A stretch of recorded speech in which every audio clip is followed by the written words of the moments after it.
Hey Fred, I really didn't want to show you what I look like. Somebody said I look like a cross between Kenny Rogers and Colonel Sanders. Nice, huh?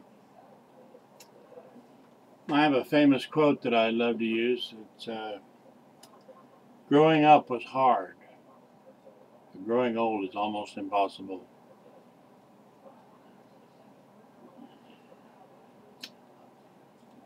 So you didn't tell me much. I sent you a video and it bounced, and I don't know if it went through or not, but it did bounce, so you didn't get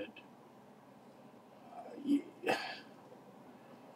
I haven't seen you since your mom's funeral, and I'm guessing that's been 12, 15 years ago. Probably hadn't seen you for 10 years prior to that. I'm seriously interested in what you've been doing with your life, what you do with your job now. You said you work for FedEx, and what do you do there, and how long you've been there? And you said you've been married to the same woman for a while, but hell, if you got married 3 weeks ago, you could make that statement. So I don't know how long you've been married. I don't know if you got kids. You got grandkids, but you skipped the kids part. Rumor has it that your wife was an electric or a computer genius, and she took a job with a casino there to manage the hotel's computer system, which got to be a power job. But hell, she could work at Wendy's, as far as I know, or not work at all. So I have a lot of things I want to talk to you about, but I got to make sure that you get this. So write me back and tell me you got the video or you didn't. And if you did, then I'll send you some more stuff. But a couple things I wanted to tell you was, do you have your yearbooks, your high school yearbooks? I actually lost mine. My Libby's got her senior yearbook, but I lost mine. I don't know where. Maybe I never bought them. And we only got the one for Libby. But she went to a garage sale one day. It was Cynthia Geis's family, and she bought all four of our yearbooks. Cynthia's yearbooks for the 4 years of high school. Then Cynthia came to one of our reunions and saw our name there. She said, "I want these books back. I'm taking them." I said, "Oh, no, you're not." So we had a little scene, but I still got them. My brother Sean is the manager of Great Plains Airlines. They were in Salina for a while, but they got outbid. So he's worked in Colorado and he's worked in Wyoming. Now he's in North Dakota. He's thinking about they're going to transfer him to Salt Lake City, but he just goes there during the week and then flies home on weekends. His wife has a real profitable T-shirt business, real profitable. Carlin we were at a stoplight. He said, "Let's call it damn Gans." So we called Gans, and he didn't take our call, but then he called me right back. I was so surprised.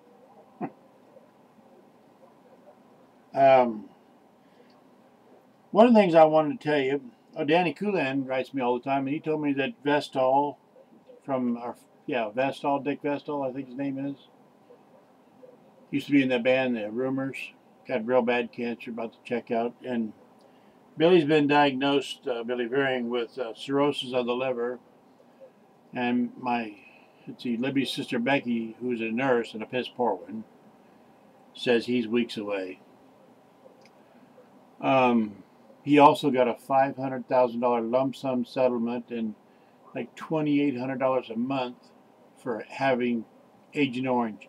And Billy, I swear to God, he didn't know he had it. He went there to shut his mom up. They tested him, and in 2 months he got his money. He did test positive, obviously, but Jesus Christ. While we were home, we were waiting for Carlin to show up. And we're down by Libby's mom's house to see if they put the for sale sign up there, and they hadn't. And we're just riding down there by College and Iron. We're riding around, and we see some cute little girl walking some little tiny dog, and I said, "My God." We drove right by her, and I went like this. And I said, "Larry, you think there's any chance I could be Susie, bro?" He said, "Hell no."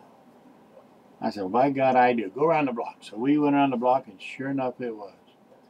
So we stopped, we got out, I gave her a hug, and she gave Larry a hug, and she said, "Danny's over at the house." So she kept walking her dog. We went over to see Danny, and we sat on the front porch for an hour and chatted. He looks great. He's had cancer and he's had some other problems, but he looks great. And they tell me he's a millionaire from pizzas. And Mrs. Bro was there. My God, she's 90 years old, I think she said, and she's healthy as a horse. She looks great. She was in on the conversation with us, and I said, Mrs. Bro, do you go to bed upstairs at night? And she looked at me like, well, what do you want to know that for? And I said, well, most people that age can't climb steps. And she said, well, I go upstairs every night to bed, by God, just don't worry about me. I said, okay. So,